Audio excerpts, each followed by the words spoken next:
Today's Rule 5 protection day for Major League Baseball, so teams across the league are deciding who they're going to protect from the Rule 5 draft and add to the 40-man roster, and who they're not. Let's talk about it all today on Locked On Tigers. You are Locked On Tigers, your daily Detroit Tigers podcast. Part of the Locked On Podcast Network, your team every day.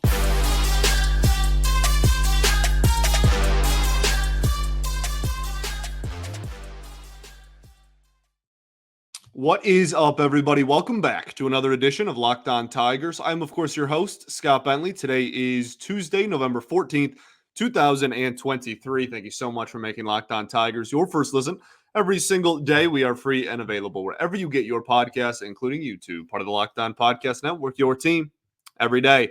Today's episode is brought to you by FanDuel. Make every moment more. Right now, new customers can get $150 in bonus bets with any winning $5 moneyline bet. It's $150 if your team wins. Visit FanDuel.com/lockedon to get started. Alrighty, well, welcome back, everybody. Hope you're having a fantastic start to the week. Happy Tuesday. So we are going to spend this entire episode talking, except for a little bit at the beginning, talking about who the Detroit Tigers are going to protect from the Rule 5 draft. So if you're unaware, today, as you're listening to this, the 14th of November at 6 p.m. Eastern Time, all teams in the league will have to have their 40-man rosters set. And anybody who is Rule 5 eligible that is not on the 40-man roster at 6 p.m. Eastern Time on Tuesday is going to be in the draft pool for the Rule 5 draft in December. Okay, so there's a lot of very, very important decisions happening across Major League Baseball today, and we will obviously be talking about the Tigers' perspective in that. There's a couple of players, really just one that I think is like an absolute lock. Then there's one that's a probable but not a lock, and then there's several toss-ups. Then there's some names that are being thrown out there that I don't think are really going to happen, and then there's kind of the rest of the pool. So I don't know how many different, would break it down into 5 groups, 4 groups. I don't even know how many groups that is, but we will discuss all of the players that are eligible and the likelihood of them being protected today. All right. And then tomorrow's episode, we're going to recap the decision. So if there's any surprises on there, etc., we're going to talk about who was protected, why they were protected, and so forth. All right. But we're going to start off by talking about just a small, I guess, news and notes thing, something that we have had our eyes on for a while. James Rowson is officially the new New York Yankees hitting coach. He was the Tigers' assistant hitting coach in 2023. So they will technically, the Tigers, have a vacancy at assistant hitting coach at the major league level. There's a few different ways they can go with it. Like I said, we'll keep our finger kind of on the pulse of that situation as we go forward. We've already talked about a couple different possibilities. There's also the possibility that they just run with 2 hitting coaches instead of 3. Nothing wrong with that. So we will see what they do, but it seems like they're kind of set on a larger coaching staff. And not huge, 3 hitting coaches isn't like some egregious number, but seems like they're kind of set on sticking with that. So we will keep our, I'm going to say the pulse analogy for the third time in 3 minutes. That's probably not a good idea, but we are going to keep an eye on that situation as it develops. But the Tigers currently now have a hole there. Obviously, wishing him nothing but the best. He was cool here, good pedigree and whatnot. When we brought him in, people were excited, pretty highly regarded in the baseball world. So hopefully he does good things with the New York Yankees, but he's no longer the assistant for the Detroit Tigers. Okay, let's get down to the Rule 5 protection. So I already laid out kind of what is happening today in terms of what teams are deciding on. There is a very long list of players who are Rule 5 eligible. There's always a cutoff, 5 years of minor league service without being on the 40-man roster. There's always just every year the you have to be drafted, or if you're an international prospect, signed by this date, moves obviously 1 year closer. Every year further, it goes up a year. Obviously, just math. So I explained that horribly. That was very poor English. But so there's always a really long list. Like there's this misconception that there's like, oh, there's like 2 or 3 guys you have to choose from. No, it's like 40 people like every year. I think there's a lot of people that don't make the 40-man roster in their first 4 or 5 years of professional ball. That's there. More people do that than don't. So it's a very, very long list, and the Tigers have to choose who to protect. Now, it's also important to note, this is also something that when these decisions are made, I feel like maybe gets lost in the decision-making process, is this is not just straight up which of these names do I like as prospects and I want to guarantee that they're on the team going forward. It's not that simple, because you also don't want to you can't keep everybody. All right. You literally can't keep everybody. Nonetheless, you don't want to keep everybody, right? This is a team that has Riley Green on it, that has Tarek Skubal on it, right? You're not just going to clear out everybody and keep everybody. So it's more than that, because the biggest, I think, decision that goes into these, because 40-man roster spots are valuable. So the most important thing with these decisions is not, does the team like them or not like them? The most important thing, the factor into the decision-making is, will a team draft them in the Rule 5 draft? That is essentially, I don't want to be too dramatic about it, but that's really all that matters. That is the most important thing. And obviously, if you really like a prospect, that means that there's a decent likelihood that other people would really like a prospect, and so forth. And especially when it comes to relievers. In the rule, and we'll talk about that when we get to the specific players here in a second. I promise that we will talk about that as I'm just kind of breaking down everything here to start off the show. But there are more relievers than any other position in the sport, right? It's not really particularly close. That's just, there's only 5 starters for every team, whether you're a minor league team or a major league team. There's only 5 or 6 guys penciled into a rotation. There's only 1 guy starting at each position. There's only so many bench spots as far as utility player goes. There are more relievers than anything.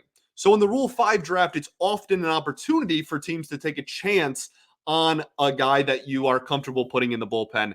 So there's a lot of players that maybe are not household names, and we'll talk about one specifically here that I would kind of like the Tigers to protect, that maybe not a ton of people have heard of. And that is, again, that goes into the decision-making. Positional value is important, because it all just comes down to, is this dude going to get taken? Because ideally, you'd like to keep somebody off the 40-man roster for as long as possible. That's just strategy. That's just how teams are built. That's the whole goal. Those are valuable roster spots on the 40. So that's why, guys like Colt Keith, obviously Colt Keith is going to be in the majors in 2024, but he's not on the 40-man roster yet. And they won't do that until right before opening day. Okay, so let's talk about who has to be put on the 40-man roster. And then at the end of the show, we're also going to talk about who is, because the Tigers 40-man is at 40. So we're also going to talk about who is expendable and who are some players that are going to maybe in the conversation for getting the boot to make room for said players. Okay, we're going to start off with the slam dunk here. This is the only person that, if it was announced at 6 p.m. that they weren't on the 40, I would truly be surprised. Okay, and that player is Dillon Dingler.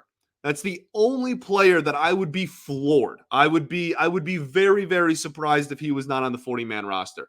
Evan Woodbury of M Live brought up a point that catcher is not a super draftable position in the Rule 5 draft. So there might be some conversation for if he's not going to get taken, why are we rushing this?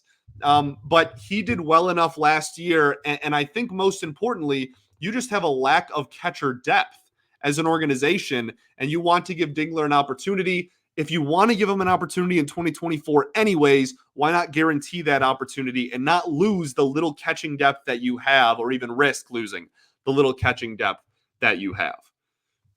We'll continue the conversation here. We got a little bit more to say about Dingler, and then we'll get on to some of the more fringe candidates. There's one more that's probable, but I don't think he's as much as a slam dunk as Dingler. We'll talk about that right after I tell y'all about our friends over at FanDuel. Score early this NFL season with FanDuel, America's #1 sportsbook. Right now, new customers can get $150 in bonus bets with any winning $5 moneyline bet. It's $150 if your team wins. If you've been thinking about joining FanDuel, there's no better place to get in on the action. The app is so easy to use. There's a wide range of betting options that include spreads, player props, over-unders, and so much more. Visit FanDuel.com/lockedon and kick off the NFL season. FanDuel, official partner of the NFL. All right, everybody, welcome back here. Segment 2 of Locked On Tigers. I appreciate y'all for tuning in, making us your first listen every single day. Shout out to the everydayers that do tune in every day. We will be back tomorrow recapping the decision that is going to be made about this. We're also going to talk a little bit about some more offseason stuff. And then we have 2 big dates that are looming at the end of the week as well. Qualifying offer decisions doesn't affect the Tigers, but does affect baseball and does affect free agency. And then on Friday, we have our non-tender decisions that have to be made. That will obviously be an episode this week as well. So big week ahead, and it starts off with the protection of players for the Rule 5 draft. So Dillon Dingler's one. He did well enough offensively this year. He got promoted, ended in Toledo. I would be pretty surprised if he wasn't on there. I think also part of this is the fact that, again, like catcher depth is really big for me. I know I kind of brought that up before the break, but you don't have too terribly much of it. Right? Like if Jake Rogers got hurt next year, we're going to knock on wood. Okay. Oh my goodness. There's none near me. Okay. I promise there's some over there. If Rogers was to get hurt, you will instantly become absolutely hosed at the catcher position. You're toast. Okay. And it would then turn into Carson Kelly, who I don't disagree with the decision to pick up the option, but it had an OPS in the 5s this year, right, in the 500s, and Dillon Dingler, who has never played Major League Baseball before. That would be your catcher situation instantly because of one injury. And then after that, there is very little, right? Like Donnie Sands struggled in AAA this year and is pushing 30. Like that's the only other catcher on the 40-man roster right now. And a lot of your other like 1 year kind of minor league catcher depth players, Michael Papierski, et cetera, all left in minor league free agency. So that is the reason why, to me, this is a guy that you have to protect. It's just a very slippery slope, and that position can thin up very quickly for a position that is so important on the baseball field. Yes, I'm biased. I was a catcher my whole life. It's important. Okay. So Dingler's one. The other one that I think is very likely, but I don't think is as much of a guarantee as spoiler, as Dillon Dingler is Wilmer Flores. Wilmer Flores had a phenomenal 2022. He was like one of the breakout stars, right? Like 2022 was the year in the minor league system, at least, was the year of Kerry Carpenter and Wilmer Flores. Like they were on the same level of like prominence and skyrocketing through and becoming like household names to people that follow the Tigers minor league system. And so he had a great year, and he was striking a lot of people out, and he was limiting walks at a very, very solid clip. That was one of the things that he kind of hung his hat on. Really fits the new regime well. Wasn't allowing base runners. Had an ERA of 3 in AA and sub 2 in high single A to start off the year. This year was I call it a plateau year. It wasn't a step back by any stretch. He had a 3.9 ERA in full season, pretty much, of AA. Didn't make it to Toledo this season. He had 21 starts on the year technically, but 3 of them were like rehab kind of assignments in West Michigan. So his entire year was pretty much in Erie.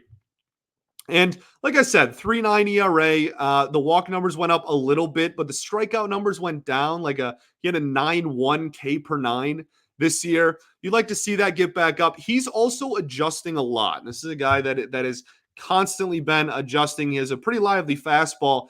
He's been trying to make a lot of changes and adjustments to his changeup. And his breaking ball was like pretty good. That was a big, prominent pitch in 2022. But I think one of the biggest things that pitchers have to do with their development plan is going from throwers to pitchers. And I think that that's just what Wilmer's kind of going through right now. So I still think Flores is going to be in the majors. I think he might even be in the majors by second half of the season 2024. I don't think is really out of the question whatsoever, especially out of a bullpen type of piece. But it's the only reason that I slightly hesitate is there's like a minuscule, I'm not saying likely, so everybody take a deep breath and calm down, but a minuscule chance that like maybe he gets traded.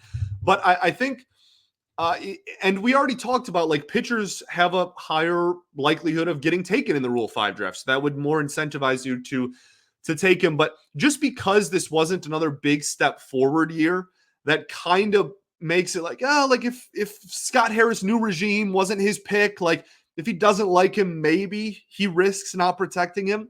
But I would be relatively surprised if he was not protected. I'm still going into this 6 p.m. deadline with the assumption that Wilmer Flores and Dillon Dingler will both be players that are protected. After that is where it gets super messy. Okay. And there's a lot of different variables and conversations here. I'm just going to read off the entire list. Our friends over at Tigers Minor League Report, fantastic site, fantastic podcast, fantastic human beings, Raj and Chris Brown. Go take in and support their content always. They did us the favor as fans of just sending out an entire list of every single person that was Rule 5 eligible in the Tigers organization. So on the offensive side of the ball, Dillon Dingler, you have Elizer Alfonso, Eduardo Valencia, Danuris de la Cruz, Ricardo Hurtado, Jake Holton, Carlos Mendoza, Adinzo Reyes, Gage Workman, Andrew Navigato, Corey Joyce, Trei Cruz, Daniel Cabrera, Roberto Campos, Jose de la Cruz, Manuel Sequeira, Iverson Leonardo, and Jose Reina. So that is your non-pitchers side of thing.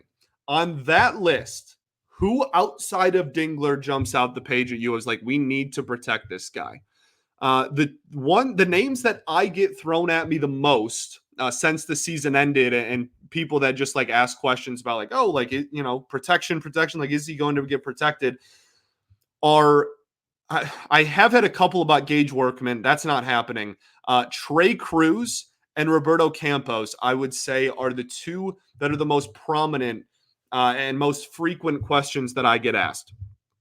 Really quickly, when it comes to Gage Workman, I'm hoping he figured out something this year, but this is a guy that was was put on the developmental list this season.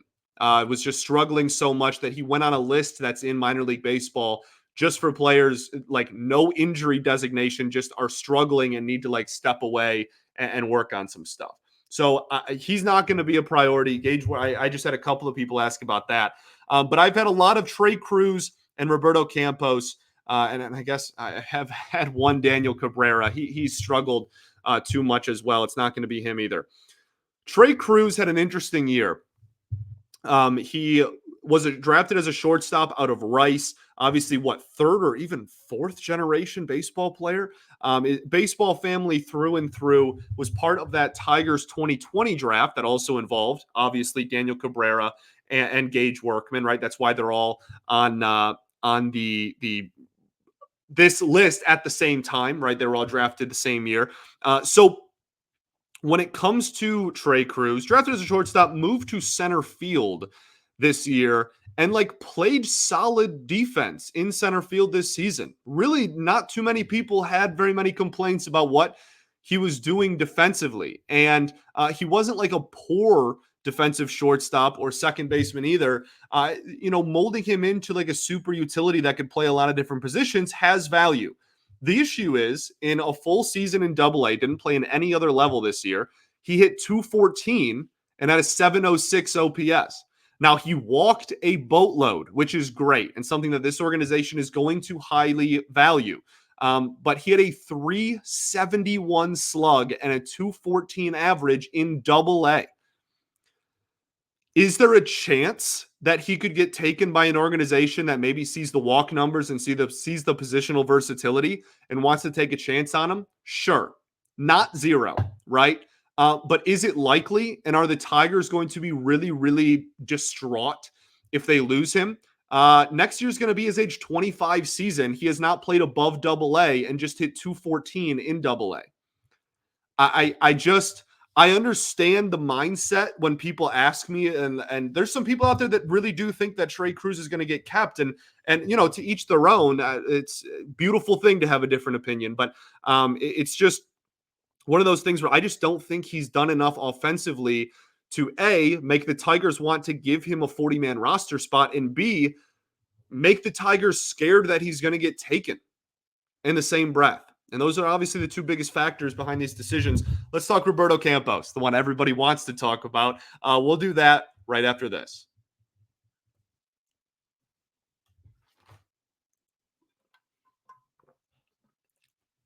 All right, everybody, welcome back here. Third and final segment of Locked On Tigers. Let's talk Roberto Campos. Roberto Campos in 2023 had in high single A, so in West Michigan, his age 20 season, had 5 home runs, a 257 batting average, a 313 OBP, and a 395 slug. That's a 708 OPS. The outfielder is I don't even want to say controversial. Just like there's this aura around Roberto Campos. When he was the only like big money acquisition that Avila ever did. I guess Christian Santana a year later, but at the time he was the only big money. He was the first big money international prospect that Al Avila signed. It was comfortably a record, like shattered the record, Tigers record that is, for biggest signing bonus on an international prospect. They signed him when he was like 15, 16 years old and is now 20.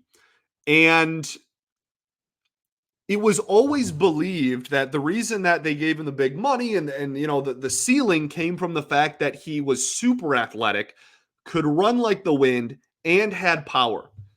So far in 3 seasons of professional baseball, 3 seasons, rookie league in 2021, single A in 2022, high A in 2023. He has 18 career home runs in 3 years. That's almost 1,000 plate appearances. He has 18 home runs and 14 steals. He hit 5 homers this year, and he hit 5 homers in Lakeland in 2022. He had a sub 400 slug this year, and his career professional slugging percentage across all 3 levels is under 400. This power that and look, when he gets a hold of one, it makes a beautiful sound on the bat, okay? It's like in Moneyball. Oh, when he connects, you can hear it echo all over the ballpark. If he's a hitter, why doesn't he hit well? That's like that scene from Moneyball is the epitome of Roberto Campos. I'm going to get fired up now. Like, it's just, he is so fascinating to me. Not even like angry fired up. Just he is so fascinating. And like the aura and the conversation and kind of like the mythicalness, the legacy of Roberto Campos over the last 5 years is just so fascinating in this organization. So do you protect him? I don't. And that's not me giving up on Roberto Campos' ceiling. Okay, I know there's a lot of people out there that still really like the ceiling. They still want to see this through. I understand it. Okay, got to see it through. I'm all on board with that. I would be stunned if he was taken by another team, though, which again is such an important part of this conversation. Is he going to get taken? Is a guy that just had a 708 OPS in high single A going to get taken and expected to make it through? Because that's the thing, when you get taken in the Rule 5 draft, you have to stay on the Major League roster for the entire season. And if you don't, you are sent back to your original team. Is anyone going to keep Roberto Campos on their Major League roster for all of 2024? I would be floored if that was the case. So that is why, not because of anything him and the player, right? We look at the numbers, they're underwhelming. All of that even aside, I'm not even taking that in consideration. right? If you still are like the biggest Roberto Campos truther out there, more power to you. Okay. I can get on board with giving him an opportunity. I just don't think there's any world in which another organization is going to give him an opportunity at the major league level for a full season. And that is why I would not protect him and don't think he is going to get protected. Okay. That's pretty much it for the hitters. On the pitching side of things, we have Wilmer Flores, Carlos Pena, Wilkel Hernandez, Williander Moreno, Matt Walker, Andrew Magno, Austin Bergner, Adam Wolf, Lane Henderson, Jake Higginbotham, Tim Naughton, Zach Hess, Dario Gardia, Michael Beinlein, Bryce Tassin, Angel Reyes, Gabriel Sequeira, Jose Diaz, and Yasbir Sanchez. So those are the pitchers. There are, like I said, inherently, just there's kind of more conversations on the pitching side of things. There's a few names that jump out to me off rip here that I want to highlight before we go. I'm going to start with the one who, outside of Wilmer Flores and Dillon Dingler, I think is actually the next in line most likely to get protected, and that's Andrew Magno. For those who are unfamiliar with Andrew Magno, he is a left-handed reliever. This past season, he pitched in Double-A Erie for a majority of the year, but did end the season with 12 innings of 1.5 ERA baseball in Toledo. But in 51 and a third innings in Double-A Erie, he had a 2.10 ERA and 11.7 K per nine. Now, the only reason why this isn't an absolute slam dunk is because he has high walk numbers. This season across both levels, he had a 5.1 walk per nine, which is high objectively, but his hit per nine is low. So his whip was 1.2, right? It was 1.263 to be exact. So, I mean, there's something to be said, Blake Snell approach a little bit, right? Not going to give up hits, going to walk or strike out everybody. But the whip isn't egregious because he doesn't give up hits. Now, obviously, I'm not comparing him to Blake Snell in the slightest as far as, like ceiling and production goes, but he's someone to watch out for. I think there's a decent chance that he gets protected. Something that's been pointed out by a lot of people as well. I know Brandon Day of Bless You Boys was the first person I saw pointed out, but I'm sure it's been pointed out by a lot of people, was just that the Tigers have a lack of lefties on their 40-man roster as well, especially after Tyler Alexander leaving. It's few and far between. You only have like 2 or 3, 4 lefties on your entire 40-man roster. So getting a guy who you are comfortable with out of the pen, that had good swing and miss stuff, good strikeout numbers. He's got a pretty mid-90s fastball, really good slider, very good against lefties because of the slider. And he's been trying to develop a changeup in the minors this season. That's kind of the profile there really quickly. So Andrew Magno's a guy I would keep an eye on, and that maybe like a lot of people haven't heard of, but is looking. I would put it over 50%. I don't think it's as high as the other guys, and if he wasn't on there, I wouldn't be shocked at all. But I would say there's a decent likelihood that that he's going to be in consideration at least. Okay, so Magno's a guy to look for. The only other guy that really jumped, there's a few more names that just like we can really quickly go over. Zach Hess was a guy that a couple years ago, a lot of people were really high on, had pretty big arm injuries in consecutive years, has some velocity, has nasty stuff, just has really, really poor command. So I think he's probably a no. Adam Wolf, a guy who's just been a Tigers minor league kind of staple for a few years now.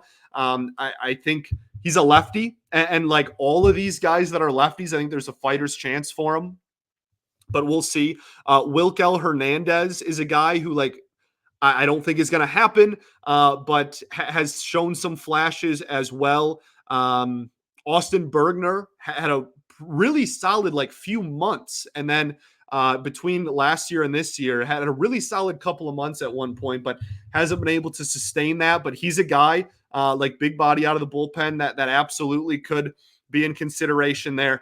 So there's definitely some other conversations to be had. Again, a lot more on the pitching side of things.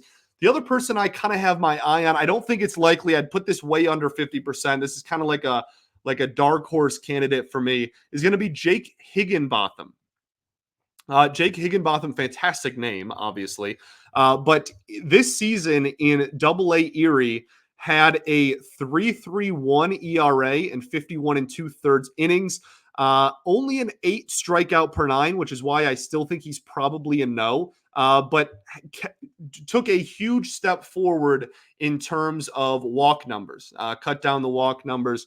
And he was never really like a super high walk guy, but at times he had the ability to. And he's a lower walk lefty pitcher with some pretty intriguing stuff as well. It wouldn't shock me if they looked at his profile and went, oh, we kind of want to get, Fetter his hands on him. So we'll see what happens. I still think that that's probably unlikely. It's more so just like the lefty thing and the low walk numbers, which is kind of like the alter ego of Magno, who's a lefty with high walk numbers and high strikeout numbers, kind of opposite sides of the lefty coin there. So that is kind of where my head is at. Final prediction. I think I'm going to go. I think my final prediction is going to be like lame and not super hot takey, and it's just going to be Dingler, Flores, and Magno.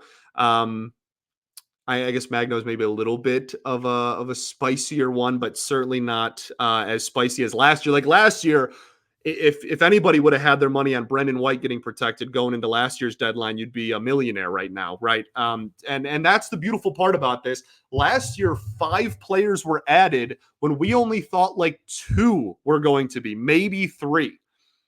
Right? Like that was not only the consensus in my brain when we did this episode last season, that was the consensus between writers and the fan base. It was like, all right, like they're going to add Parker, right? They're like Lipsius is a maybe, right? Winfield Perez is a maybe. We probably don't get both of them.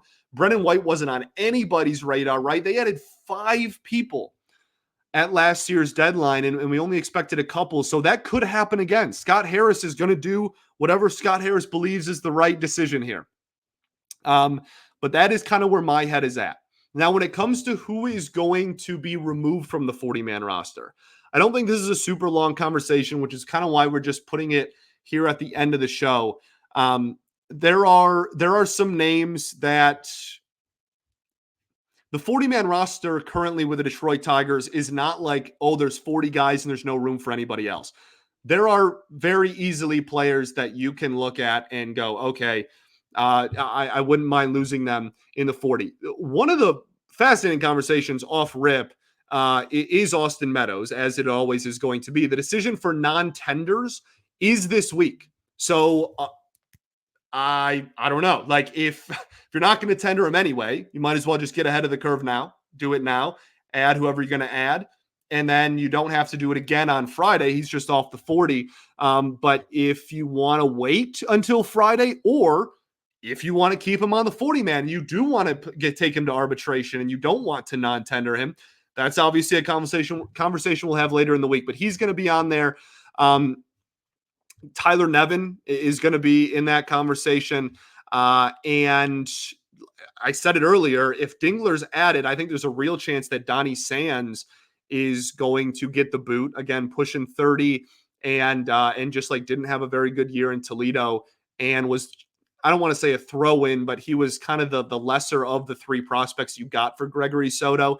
I also think that Brennan Hanafy just didn't get very much time in the majors, wasn't awesome as is, just kind of an expendable roster spot there. And then the last one is someone that wasn't really on my radar for this possibility, but again, was brought to my attention by the fantastic baseball mind that is Brandon Day over at Bless You Boys, that Garrett Hill might be in consideration for that. And just he's had so many struggles, unfortunately, that's fair. That's pretty fair. I've had a couple of people throw out Mason Englert, maybe, but again, like you have to rank. Is Mason Englert more somebody you want to get rid of more than like some of the names I just listed? Probably not. But again, like this is just all the conversation around how many players you like. Spencer Turnbull. Are you going to non-tender Turnbull? Well, then you might as well just get ahead of the curve and do that now. Joey Wentz. Everybody's been calling for his head all season because he really struggled. There you have plenty of options. You have plenty of options. Okay, cool. Thanks for making Locked On Tigers your first listen every single day. Shout out to the everydayers that do tune in every day. We'll be back tomorrow talking about these decisions that are made, continuing to talk about the offseason, and talking about the multiple more decisions that the Tigers have to make by the end of the week. All right. Peace and love. Going to therapy's dope. I'll catch y'all then, baby. Go Tigers.